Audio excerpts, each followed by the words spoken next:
There's the live button. I think it's time. Welcome down to Champions! YouTube friends, dropping your comments and questions in the chat, and make sure you hammer that like and subscribe buttons as we review the action from this weekend's top fixtures all across Europe. In the house today, Nigel Reo-Coker with water in hand, and Michael Lahoud. Boys, it's the first show of the year for me. Happy New Year to both of you. Happy New Year to everybody out there. It's good to be back.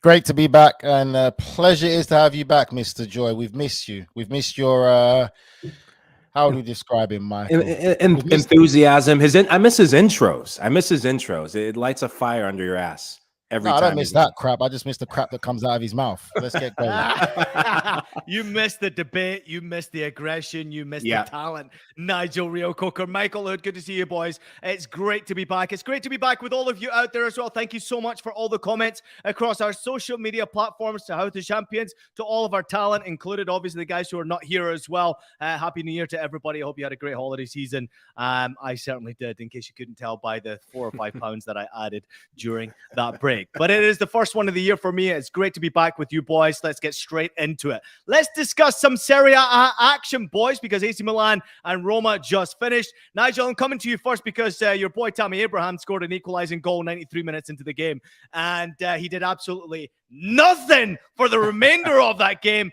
but he scored the all-important goal to make it 2-2. It was a cracking game. It was an interesting watch, but at the end of the day, Milan kind of threw away the points. Boy, did he need that goal. Tammy definitely needed that goal, and it's a great confidence booster, especially in such a game of that magnitude. Games like that can be a real turning point for a striker that hasn't been as clinical as he was last year. Wasn't a great game by Roma, in my honest opinion. I think that is, for me, I think that should feel like 3 points for Roma, because AC Milan threw that game away. They dominated the game, in my opinion, from start to finish. But again, the worrying thing with this AC Milan team is both goals conceded came from set pieces. Crosses coming into the box, unable to defend and clear the ball, and they conceded 2 goals from set pieces in a game that they completely dominated and weren't clinical enough as they should be. Giroud had a great chance with a header that he was frustrated with himself. Rafael Leao, for me, is just showing why he is one of the top players in European football. What a game he had today. And this Roma side, again, it's the Jose Mourinho factor. Give credit to them. He does well in building teams with great character and personality, where somehow, some way, as much as they get dominated in the football aspect of a game, don't really show anything, they somehow get a result, get a point, or maybe even get a win. So it's credit to how Jose Mourinho builds this winning mentality. But for me, that should feel like 3 points for Roma. And for AC Milan, that's 3 points thrown away, with also Napoli winning today. I agree with you, Nigel. This has shades of the last match they played against Salernitana, where they dominated. They dominated every facet. They were brilliant on the counter. Leao streaking down as he did for the assist to Pobega on the second goal, excuse me. But if you don't put teams away at this point in the season, this is where the business ends. This is where the teams that want to be champions, they are clinical, they are ruthless. AC Milan, this is where they started to be clinical and ruthless this times last year. And there's question marks about their championship pedigree, because you don't leave points on the table in a manner in which they did. Set pieces. Sandro Tonali, I'm coming after you this game. He's a brilliant footballer. He's been a man on fire in possession, assisting, but marking defensively. He was at fault on both goals for Roma. He went to sleep. It was like he was a traffic cone sitting there expecting someone else to pass responsibility on to one of his teammates. You do not do that. The three of us know when it's crunch time at the final whistle or towards the end of the game, you have to stand up, take responsibility, be held accountable. He did not do that, and it cost his team the 3 points. Yeah, as you both mentioned, Milan missed the chance to go back second in the table. Juventus currently occupy that spot after their big win, and now it proves to be the massive win for Juventus. Puts them in a prime position to potentially push Napoli at some point if they can continue to not concede goals, because defensively they've been solid. Milan, again, as you mentioned, Michael, great point right there. shooting himself in the foot here. I mean, 2 late goals in this game, championship pedigree. If you're going to challenge for the title, if you're going to try and push Napoli in some way, you cannot afford to switch off. And Nigel pointed out greatly, set piece situations is where you can't afford to switch off. I feel a little bit maybe hurt with the fact that it was deflected. You know, I get the fact that it was mismarking inside that penalty area, but the deflection kind of changes the aspect of the cross into the box. But again, Tammy Abraham, very happy for him to get that equalizing goal. Kalulu opened to score in 30 minutes into the game. Pobega, 76 minutes in, made it 2-0. Ibanez, 87 minutes on the clock, made it 2-1, and actually made this game very interesting because Tammy Abraham did equalize in the 93rd minute of this game. A couple of great comments coming in. One from Matt. He says, Roma are hard to watch. Milan should have put that game to bed. Great weekend for Napoli and Juve. Great to hear from you, Matt. Let's talk to Rafa. He said Juve quietly been killing it lately. 8 straight wins. Imagine they went on to win Scudetto. Not much reason to discuss Roma AC Milan anymore. Let's move on to that game right now. We want to talk Monza into Milan in just a moment, but let's just jump straight ahead to Sampdoria Napoli. Talk about it, Nigel. Napoli get the job done. Osimhen and Elmas on the score sheet. Osimhen continues to score goals. Great stat for you as well. Victor Osimhen has become the second African player to score 10 plus goals in 3 different Serie A campaigns after the great George Weah with Milan. 95, 96, question. 96, 97, and 97. You wouldn't have gotten it. Never. I would have known it. That's a big great win, though, win, yeah. Nigel. Big win. Massive win. Massive win. In you weren't in the last pod. I think I was questioned about me giving the Michael Lahoud kiss of death to Napoli. It's the Drake curse. But it wasn't me. I said it was just a glitch in the matrix. Now there are no undefeated teams in Europe.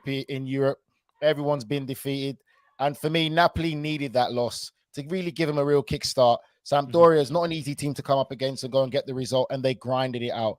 That was a big win for Napoli, and it was a statement win in the sense where people are going to start questioning whether they're going to flutter under the pressure, whether they might crumble in the second half of the season. But when you've got a striker like Osimhen, one of the top strikers in European football, Ian, and he's scoring goals, that's all you can ask for. Really is all you can ask for. It was another great win for Napoli, in my personal belief. Convincing win.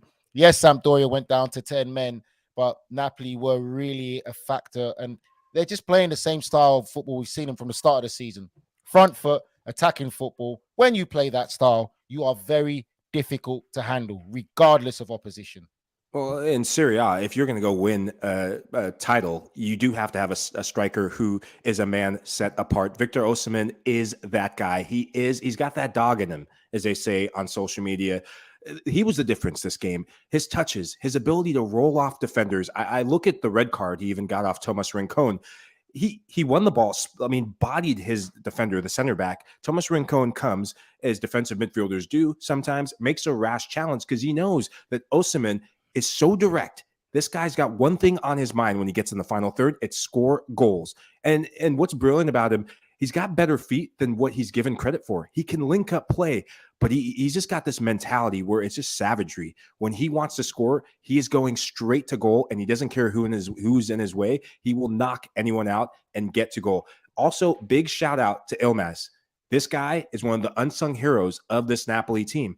With Cavada and the injury issues he had right before the World Cup break, you need some of your players off the bench to chip in with goals, and that usually results in championships. If they keep this up, clearly it's going to be Serie A winners. Emphatic finish on the penalty as well. Great penalty. Yeah, making it unsavable for the goalkeeper. I love how Michael Lahoud just said their rash challenge. Many countries would call that assault right there for the red card. I mean, I absolutely loved it. I couldn't. They showed the replay about 10 times, and every time it just got better and better every time. I just thought, wow.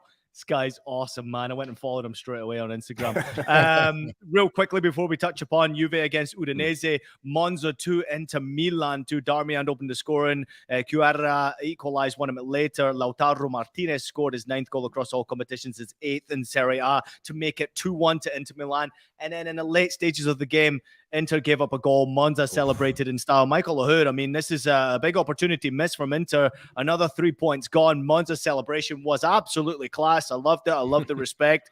Obviously, when you score a late goal, even if it was an own goal, it's still points dropped from Inter and some poor performances in their ranks. Yeah, I look at just disappointing when you come off the highs of the Napoli game, where defensively, for as good as they were offensively, Romelu Lukaku didn't start this game. You have Edin Dzeko, who was decent. Lautaro Martinez getting the goal. But after getting the goal, Martinez didn't do enough for me. I think Lukaku, I would have stuck with Lukaku. I know Lukaku is still trying to find form, but I think that bite and that confidence and that extra dimension and that physicality that he brings, I think that gives Inter that more believability that they could go on and just build off this Napoli win that they got the last match. What kicked them in the backside was once they got the early goal, they gave up a goal a minute later. And that can stifle your momentum. I think if they don't give up a goal a minute later, and when you score, you are vulnerable to give up a goal after 5 minutes, and within that first 5 minutes, if you will. And if you get out of there unscathed, then I think it's a classic Inter match where they roll in the second half and get the 3 points. Focus in the final minutes of the game. When you're Denzel Dumfries, who's the out-and-out starter for most of the season at right wing back, the position he takes up when that cross comes in, he's late to jump. And he's trying to depend on his athleticism, and he just gets it completely wrong, closes his eyes, and scores an awful own goal and deprives Inter of 3 massive points that could have seen them have bigger stake in this title race.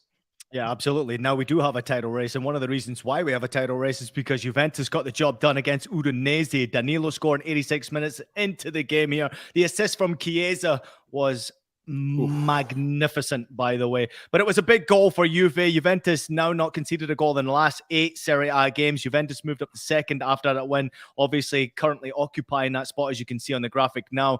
Allegri ball is working, Nigel Reo-Coker. It is tough to watch at times, Juventus. It really is. I mean, I watched the game. I fell asleep a few times, woke up when they scored, and they got another 3 points without conceding a goal. But that's the thing, though, Ian. We've got this habit of, as long as you're winning, that's all that matters. And it's once the results start going the wrong way and you're not getting the results and you're losing, that's when all the questions come up about style of play and everything like that. But full credit to Juventus. How they've turned their season around has absolutely amazed me. And yeah, like you said, it's not great to watch, but the formula is working at the moment. If they can compete and really push Napoli and somehow come back to win the Scudetto, that is a tremendous achievement. That really is, with everything else that's going on at the club, with all the outside situation and the financial mismanagement. If they win the Scudetto, that is truly amazing. Yes, they've got top players, but they have been missing a lot of their top signings players. They can't, no, Nigel, can they? They can't win the Scudetto. Not playing this way. There's no way they can win Scudetto like this, surely, man. Crazier things have happened in football, Ian, and once Lady Luck is on your side and momentum's on your side, anything is possible, because the mindset in the dressing room, as you know, can change instantly. If they get a run of results and somehow get into top place and overtake Napoli, the mindset in that dressing room changes. The belief in the players changes completely. And with the fact of Paul Pogba nearly coming back soon, these players that you invested a lot of money in to be difference makers in this vital period of time, anything is possible. Well, that question is about to be answered shortly, because they play Napoli next. That's a massive, massive game. And guess what? They play Napoli again towards the very end of the season. It's going to come down to those 2 matches, I think, to decide Serie A. And guess what, Ian? Michael wants Juventus to beat Napoli. I just want to be able to have some banter with you, Nigel, because obviously I have the... Well, let me stop there, because I have the Drake curse. So Juve, I'm rooting against you. Yeah, back Juventus to win it. I back Lazio, and they haven't won a game since I backed them. Everyone I backed at the World Cup, except the USMNT, thank you very much, went sideways. So, I'm intrigued by this Juventus team. I'm not backing anyone. I don't even support Man United while I'm at it, to keep the curse away. But back to this game, I want to go and look at the lineup. The lineup of Juventus, the young players really carrying the load with the injuries that they've had. When you look at this lineup, you have Weston McKennie playing right wing back. I like Weston McKennie at a club like Juventus at right wing back. It simplifies the game for him. Offensively, McKennie, one of his strengths is arriving in the box, making runs off the ball. When he gets in the final third, I think it simplifies it for him, where now he can either whip a ball in on the ground or cut it back to a streaking midfielder. When you look at the midfield 3, Moretti, talented youngster. Adrian Rabiot, class midfielder from the World Cup. Locatelli can hold it down. I mean, if you put Paul Pogba in there for Moretti, that's a proper midfield in Serie A. Angel Di Maria, he is the crowning jewel at that second striker position.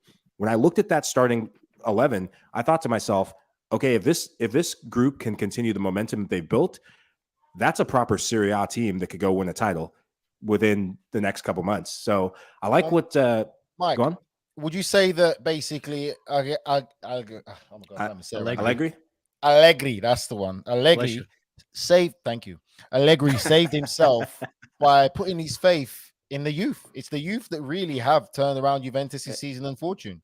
I would 100% agree with that, because when you have financial issues going on in the background of the club, and we talked about this for the weekend preview, what is the club going to do in terms of transfers, getting talent? Well, if you now no longer have to go abroad or outside of your club, you have talent in your backyard, in your system.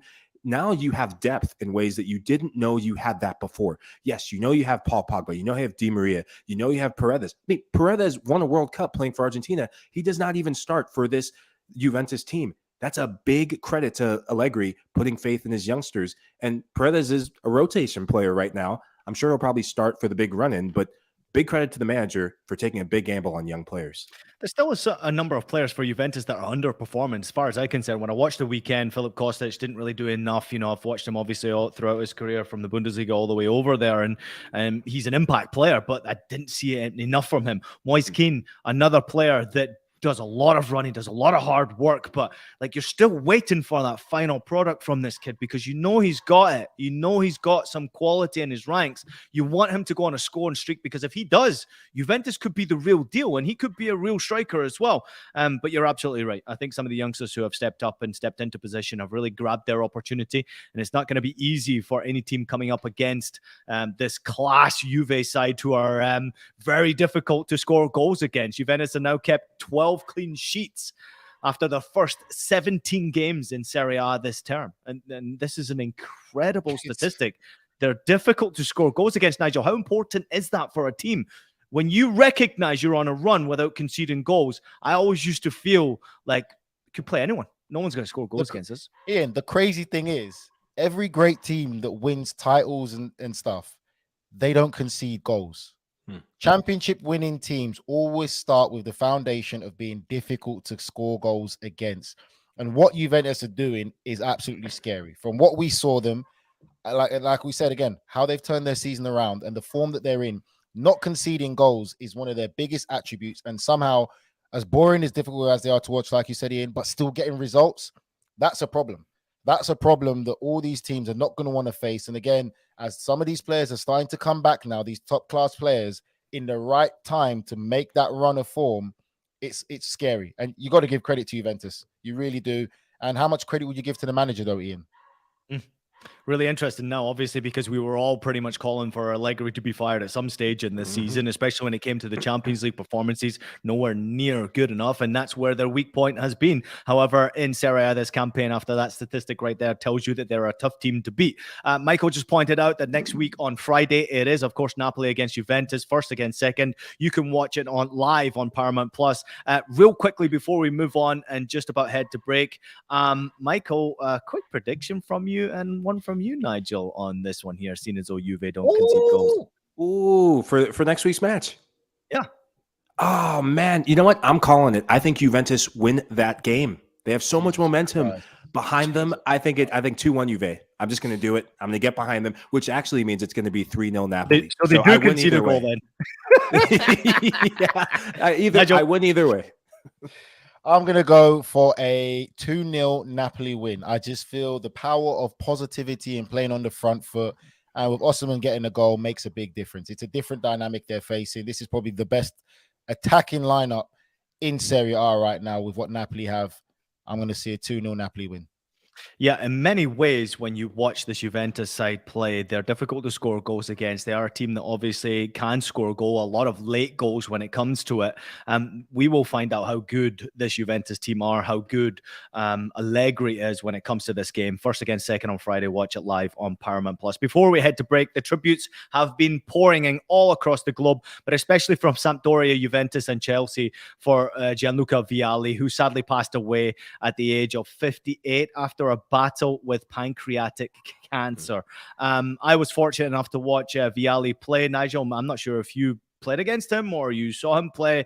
He's obviously a bit older than you, but I watched him play when he was captain of Juventus back in 1995 in person. And wow, what a presence this guy was, not only on the field, off the field, and also as a coach in recent years around the Italian national team. You can see, Nigel, how well loved Gianluca Vialli was across the footballing family.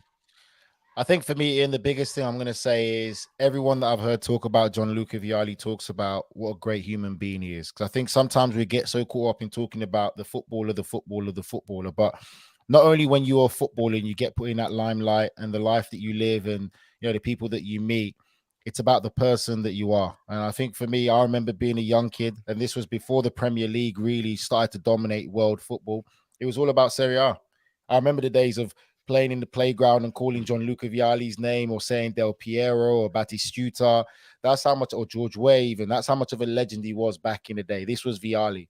I remember when he came to Chelsea, and for me, it was one of the most, how would I say it, fashionable, high-profile signing that I've saw in British football in a while, where this is Gianluca Vialli that I used to watch in Serie A. And again, this was when Serie A was the most dominant league in European football, where all the superstars went to Serie A.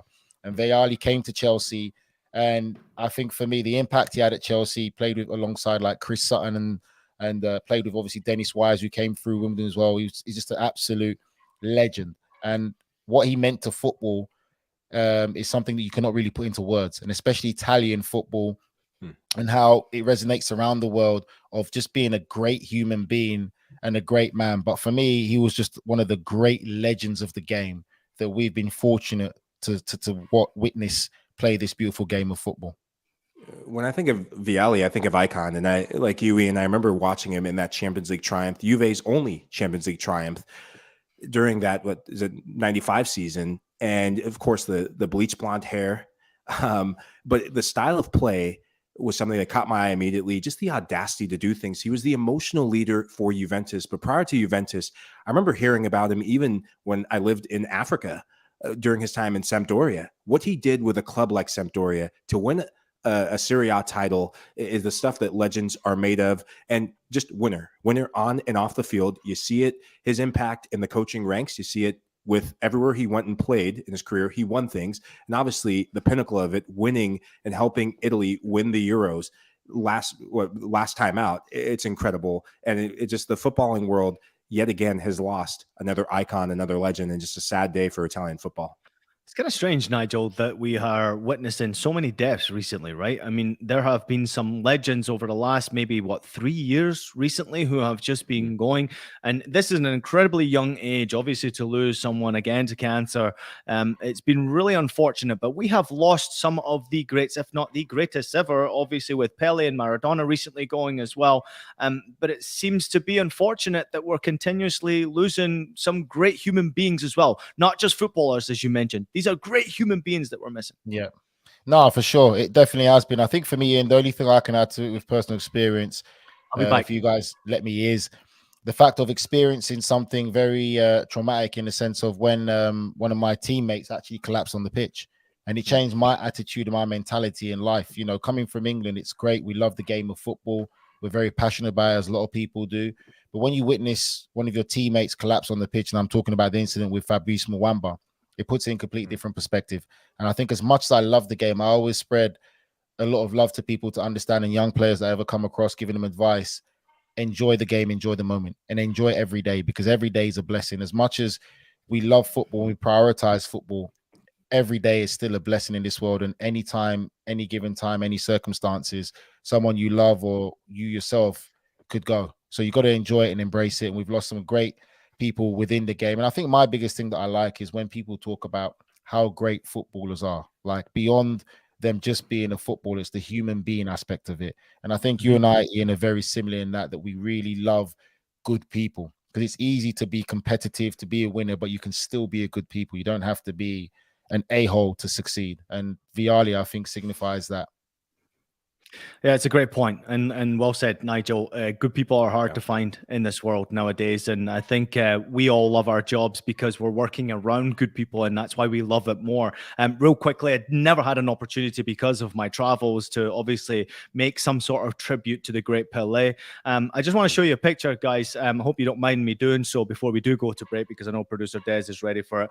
This was a gift my father gave me, and I know you guys have probably seen this, but this is my father with Eusebio and Pele, signed by both of them as well. Obviously, both of them sadly gone. This is my father playing against the great Pele as well back in the day against the New York Cosmos.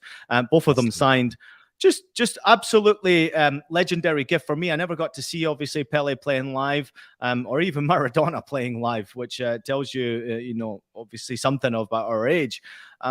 But just unbelievable to see these great names that we have sadly lost. And as you mentioned, great human beings also, and such impact figures around the world, around the beautiful game, and very, very important to the younger generation, including our generation, who learn from these greats that we have sadly lost. So, I will have to go to break right now, unfortunately. It's a sad way to go to break, but we will take a quick break. We've got more reaction from the boys when we return, including many an FA Cup upset to discuss right here on House of Champions.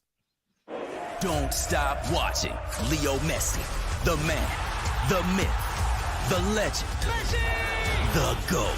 Utterly explosive! The UEFA Champions League. Stream PSG matches live February on Paramount+.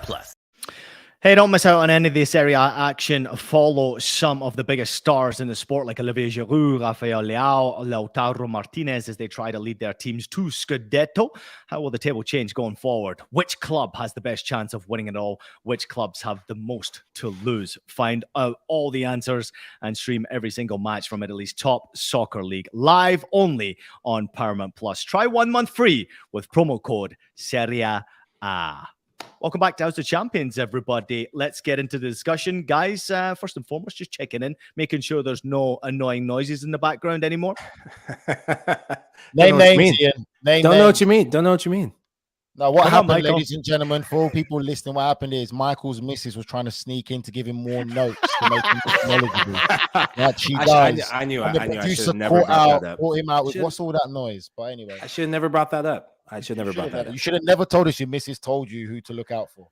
Some great comments already coming into the show. Obviously, I want to keep them coming as much as you possibly can. So get involved in the show as much as you possibly can. House of Champions is your show.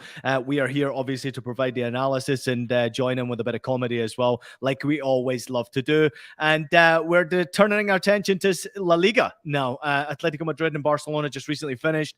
It was a fantastic game without much action in front of goal. Ousmane Dembele getting the only goal 22 minutes into the game. Top work coming in from Pedri with his world-class run through that midfield. Javi with the assist. Potential foul on the call as well, Michael Lahoud. But this is a big victory for Barcelona. Atletico Madrid didn't seem like they were at the races. In the first 45 minutes, time and time again, they kept on giving an opportunity to Barcelona to get that opening goal. Eventually, the goal came, but at the end of the day, they managed to shut out Atleti and get that 3 points. And they did so without their talisman and their leading goal scorer, Robert Lewandowski. He's facing his first of 3 match ban, because he didn't face it the last match in the rivalry game at home. But this was a statement game for Barcelona. Madrid, who we'll touch on, didn't get the job done, and they had to get a result to really give themselves that distance and really see what life with Lewandowski was really like. And I think they answered the bell well. This was a game about getting a result. It wasn't about playing the tiki-taka, amazing style. Yes, the goal, Pedri, and Pedri's goal, the weaving run, comes from Koke taking a play off. Koke stops playing. He stops running. Griezmann could have tackled him. Koke could have tackled him. Excellent execution from both Pedri, Gavi, and ultimately Dembele to get the goal and give Barcelona the 3 points. Ter Stegen, he deserves plaudits as well.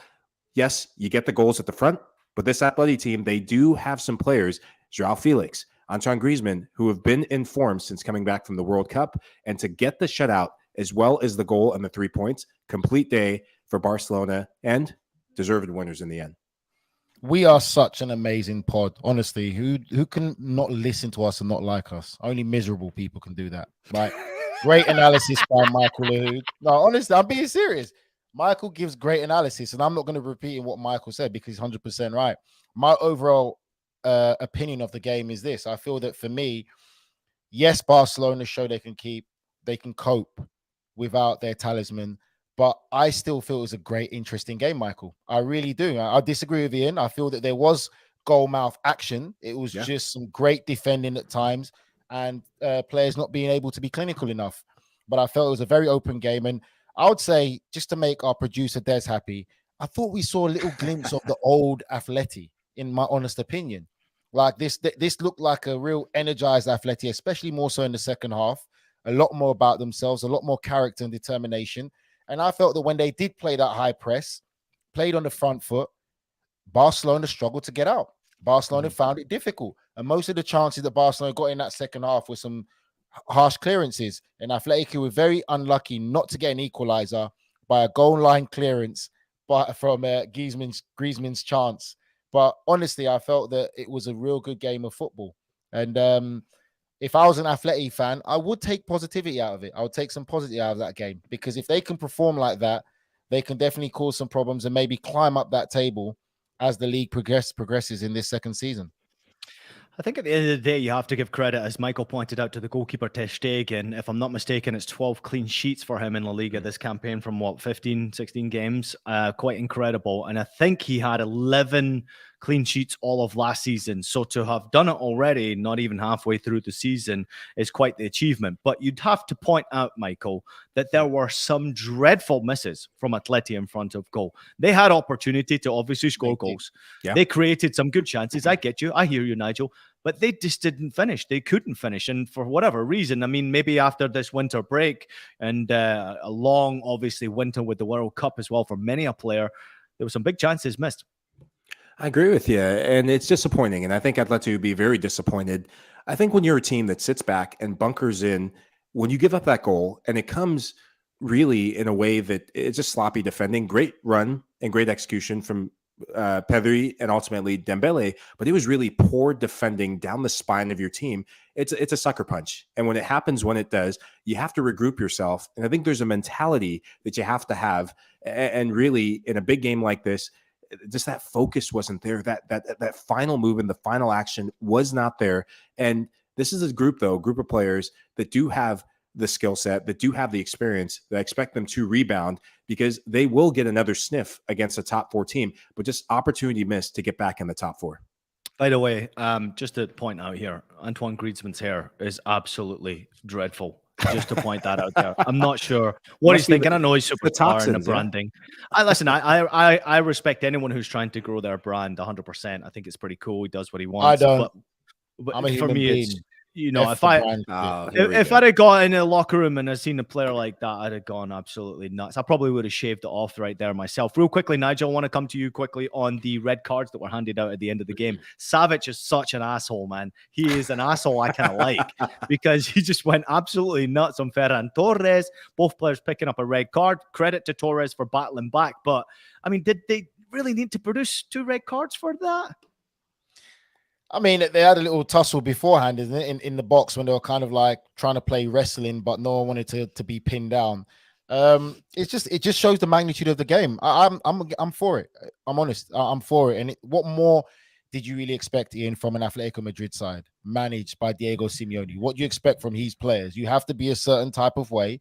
And when they try and use that bullying tactics, credit to Torres for standing up and saying, you're not going to bully me. It's what we expect. It's a big game. There was a lot behind it. There was a lot at stake, and both players and both sets of players were very committed to the cause. Yeah, you say that, but then Antoine Griezmann rolls in with pink hairs to the locker room. So thank you very much for your comment. With the performances that he showed at the World Cup, he could do what he wants. And I'm telling you, he's taking his World Cup form to this Atleti team now. They seem to have let the shackles off on Griezmann and also Felix. They're playing in the very similar form that they played in the World Cup.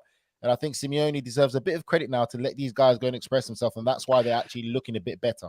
It'll be interesting to see. Interesting to see how long that lasts, though, Nigel, when it comes to that, because at the end of the day, he's about getting results, and they lost this game to Barcelona. They did miss their opportunities, and eventually they're going to have to get results. Producer Des really upset with the fact that Atleti lost again today. Michael, let's go to Real Madrid against Villarreal. Villarreal getting the massive 3 points here for the first time in Liga history. Real Madrid started a side without a Spanish player in their starting 11. Yeremy Pino opened the score in 47 minutes on the clock. Karim Benzema equalized 60 minutes on the clock from penalty spot, as did Gerard Moreno 3 minutes later from the penalty spot. Since July 2020, Gerard Moreno has a 93% of penalty conversion in La Liga. He scored 13 out of 14. Only one player has scored more. I forget which player that was. I believe it's 11 out of 11 record, just so you know.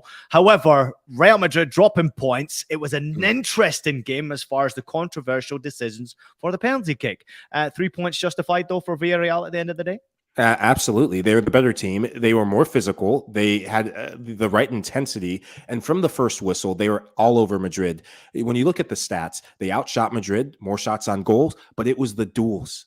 The duels won. Camavinga had a game to forget. Tchouaméni, a ghost in the middle of the park. We lauded him at the World Cup, and maybe it's some of the fatigue when you make it to a World Cup final starting to show. I thought Madrid's midfield didn't do well in transition. Villarreal, they were like a coiled up spring. They soaked up pressure, and when they hit on the counter, the difference in the counterattack and in the final third was Gerard Moreno. This guy was class. Madrid didn't have an answer for him. He ran the show for Villarreal, and it showed in the press box, or in the box score and the final score.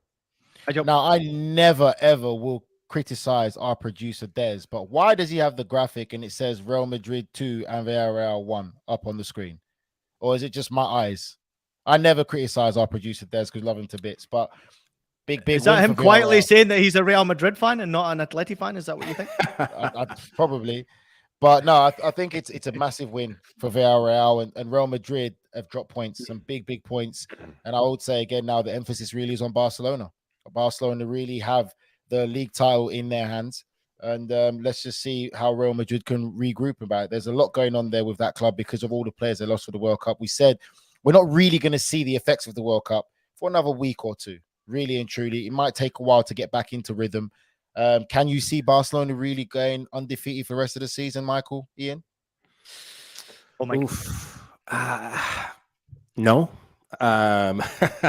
It's really hard to do, especially given how, yes, they got the 3 points, but on any other day, Atleti could have gotten a draw from this game and probably should have gotten more from this game. I think when I look at Real Madrid, though, their schedule coming up is not easy. They got Valencia, they got Villarreal again in Copa del Rey, and who else? They got Athletic Club. I mean, they're playing the top portion of La Liga clubs with an unconvincing performance from this last match. Carlo Ancelotti, though, he is the player whisperer, and I expect him to get this crew and this team back in line. The player who I thought did not have his best game in front of goal in the match, Vinicius Jr. It just wouldn't work for him. He would take an extra touch going to the end line. It looked like the Vinicius Jr. in his first year at Real Madrid, not the one from last year and a lot of this year. But Mike, how much of recent news or recent off the pitch things do you think plays a part in his performance right now with everything that's going on with him?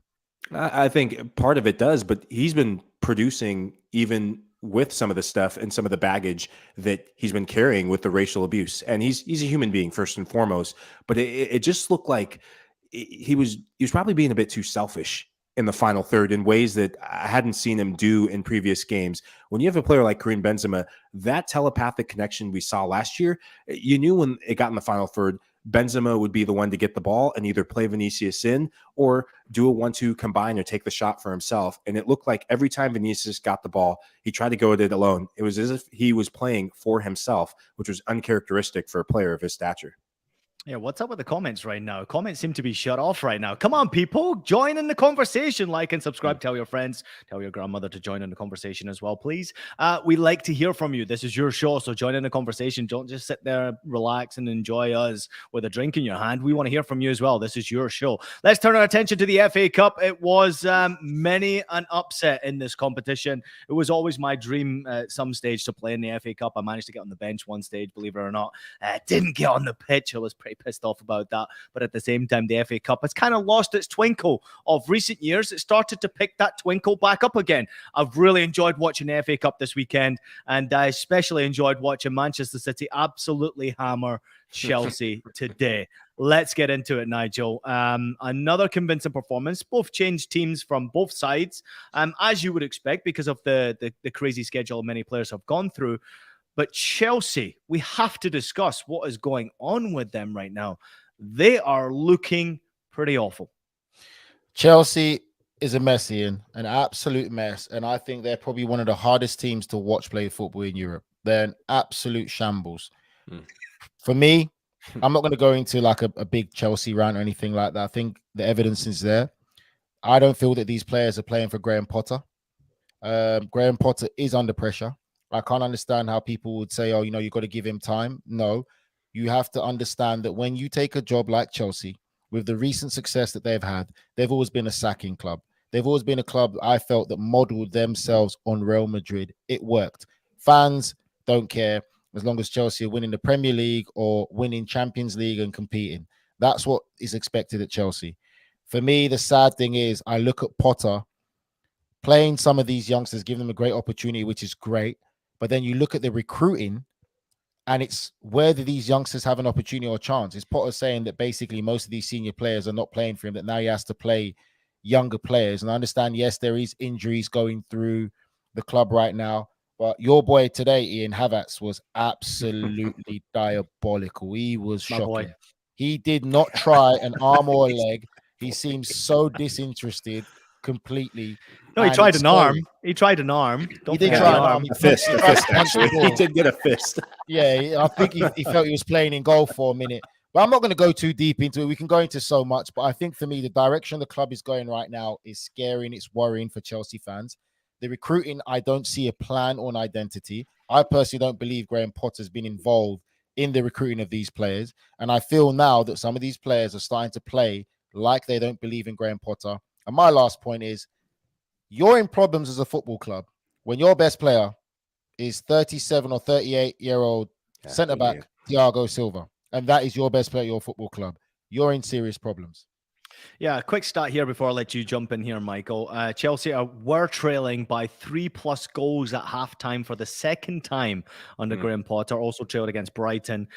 So today, that was his 18th game in charge. They never trailed by 3+ goals at halftime in 100 games under predecessor Thomas Tuchel. The fans, I don't know if you saw it on social media, were calling Thomas Tuchel's name in the stands. We've got a few comments coming in as well. Potter is like Moyes at Manchester United. It will never work, says Matt. Krishna jumps in. Great to hear from you as well, Krishna. As a Chelsea fan, it is brutal, but I do think this is a mess that has been delayed. It is a squad that has no through line or third line and instead has been poor. I mean, Kovacic, Jorginho, Koulibaly, Havertz, Mount, and so many more have just been poor. Michael Lahoud, take it away. Yeah, this was coming. It really paints what Thomas Tuchel did last year, miracle worker. When your owner of your club gets run out of the country, gets run out of the league, these are the domino effects that start happening. And really, fingers should be pointed at Todd Boehly for the rash decision. I think it was a rash decision to sack Thomas Tuchel when he did, and it's all showing. It all shows in the sand. It all shows in the rough. At the end of the day, it was always going to be difficult. And there's a reason why Man City got rid of Raheem Sterling and said, okay, here's the price tag for him. And it has no reflection on just the player, but they purposely said, okay, we'll take you to Chelsea, or you can take him to Chelsea. This is just it's a dumpster fire at the end of the day. And I think this is more reminiscent of one of their previous seasons where they were lingering in the mid-tables. They sacked their manager, Mourinho, and the rest of the season was just a wash. I think the rest of the season will be a wash. The FA Cup was their one just saving grace. They also have the Champions League. We know that, but it also begs the question, how the hell do they get through their group stages in the Champions League playing like this?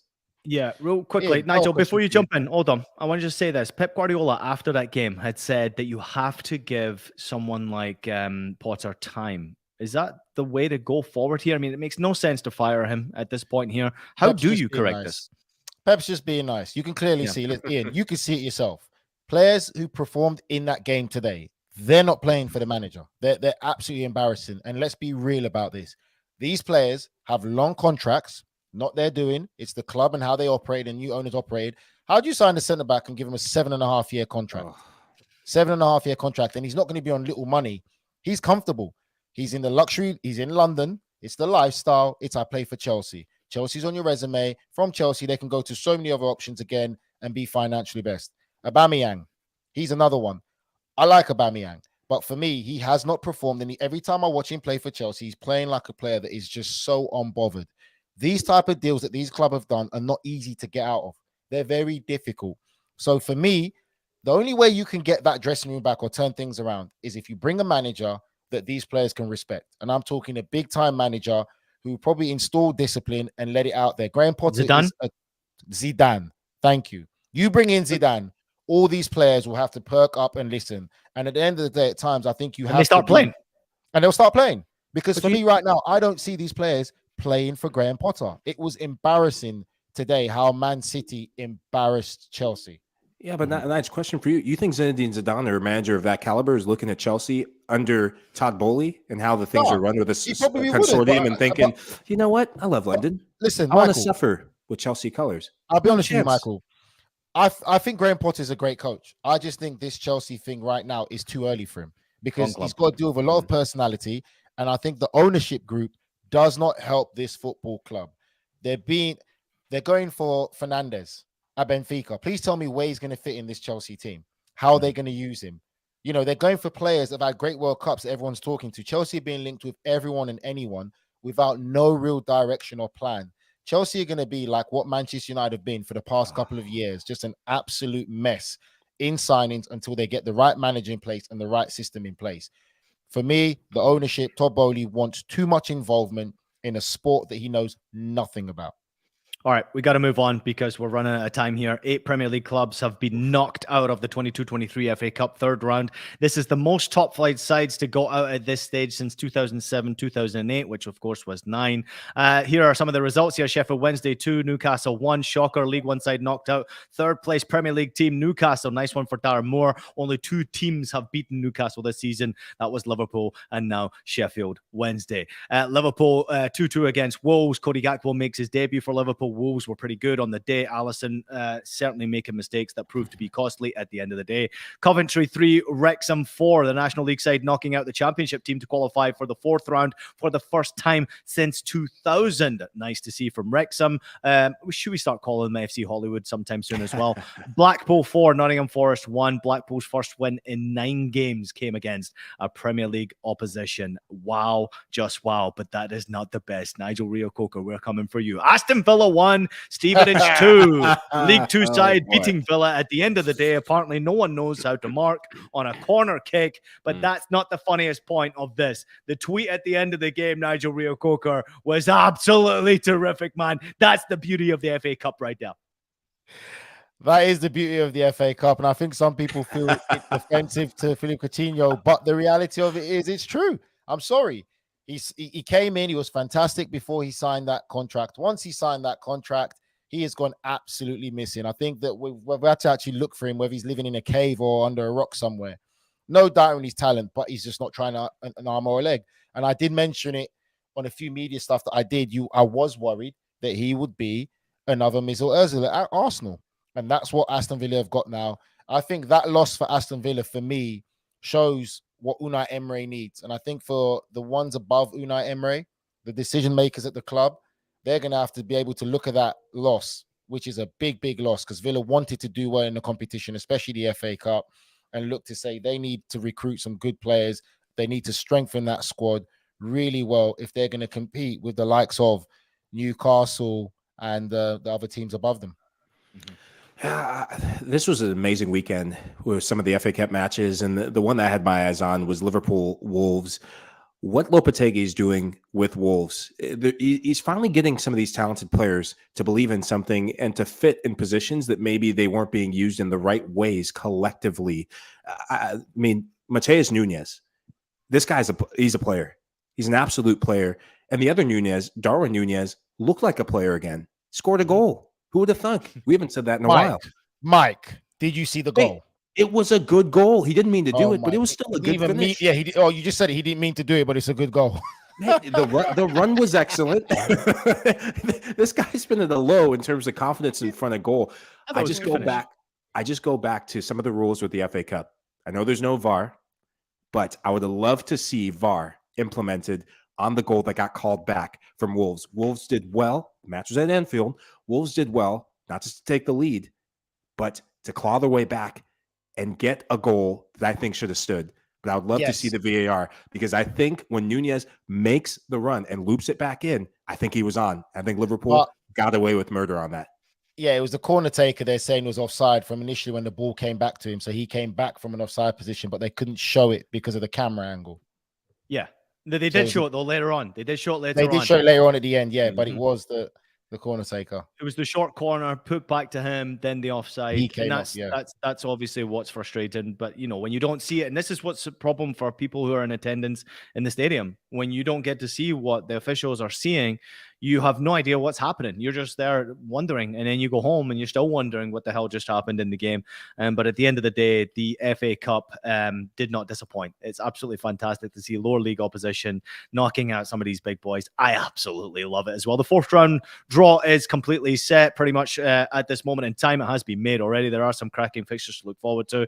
Brighton and Hove Albion against Liverpool or Wolves will be one that certainly catches our attention. I do like the Fulham against Sunderland one as well. That one caught my attention. Ipswich against Burnley. Burnley are doing well. Big one for them against Bournemouth. Manchester United against Reading. Got a smile on Michael Lahoud's face there. And Wrexham get a reward as a home tie against Sheffield United. So some big fixtures. Anything, Nigel, that catches your attention? Ian and Michael, there's only one fixture that makes this FA Cup fantastic. The potential of Manchester City playing Arsenal. And the reason why I picked that tie is because that's another two of the big teams coming out of this FA Cup, which makes it really valuable and great. How do I say? Great opportunity for the lower league clubs and the grassroots clubs to really make something happen. I think that's the game where one of those two can knock each other out. We've already seen how many Premier League clubs leave. This is the magic of the FA Cup. That's what we want to see. Mike? I'm going Brighton versus the winner of Liverpool Wolves. I think you could see some almost auditions for some of these players for future transfers to clubs like Liverpool, because Liverpool do need the reinforcements. You talk about McAllister. Just say the name. Of course I'm saying McAllister. Or Caicedo. Just say the name. You know who. You can't say that now. It's not McAllister. It's Mac Alistair. Okay, just get it right, please, everybody out there. I'm surprised that none of you brought to attention Darren Moorside, Sheffield Wednesday, who did knock out Newcastle. They got rewarded with an excellent fixture against Fleetwood Town. Nigel. Moore is a top guy, one of the great guys of football. And if you ever got to meet him or work with him, he's a top guy. I played against him. I remember when playing against him, I was scared as hell. He was an absolute beast of a centre back. Big boy, huh? He's a really big boy. But as a human being, one of the nicest guys ever. Top guy, happy for him and happy for Sheffield Wednesday. Great historic English club that's just been struggling for many years recently. Well, the fourth round is scheduled to be played between Friday the 27th of January and Monday the 30th of January. Look forward to the shows around those dates. Before we go, we obviously been discussing our shows that are coming up. We look forward to speaking with Fabrizio Romano, 9 a.m. Eastern tomorrow. We have a great show surrounding him as well. A lot of questions regarding the transfers, but also some coaches around. We've discussed Zidane already. Michael Hood, we're interested to hear your comments about him apparently saying no to the United States of America, among other national teams as well. But also to a reminder that we did have an interview that is up on our YouTube page right now with Brighton CEO Paul Barber. Very, very good interview. You've listened to it already. If you haven't listened to it, please go and listen to it on the House of Champions YouTube page. It is absolutely fantastic. Boys, before we go, any more comments? Nigel, we're trying to get to an hour here, so we've got 7 minutes for your comment. Anything from you? I'm not doing that because Des has already got the hump. Des wants to go F off and go and have a pint of Guinness or something. I just want to laugh at the fact that Zidane looked at the USA thing and said he doesn't want to get involved in that entanglement. Michael, apparently he was a little bit worried that Saudi Arena and family had something on him. Yes. I just want to move. I'm glad that this is news. At least we can talk about something other than soccer moms, families getting involved in national teams. So I'll take the Zidane shtick. Bring it on. I'll just take it by the heap. I'll just bring it on me. All right, we'll discuss it a little bit more with Fabrizio Romano tomorrow at 9 a.m. Eastern on House of Champions. You can join us live on YouTube. Thanks to everybody out there for listening. Thank you so much for listening, of course, and watching to House of Champions. Please make sure you take a minute to leave us a rating and review on your favorite podcast platform. We're available on Apple Podcasts, Spotify, Stitcher, and anywhere else you listen to your podcast. Also available as video, so subscribe to us on YouTube. Boys, it's been a pleasure. Happy New Year. It's great to see you both. We'll see you again tomorrow morning.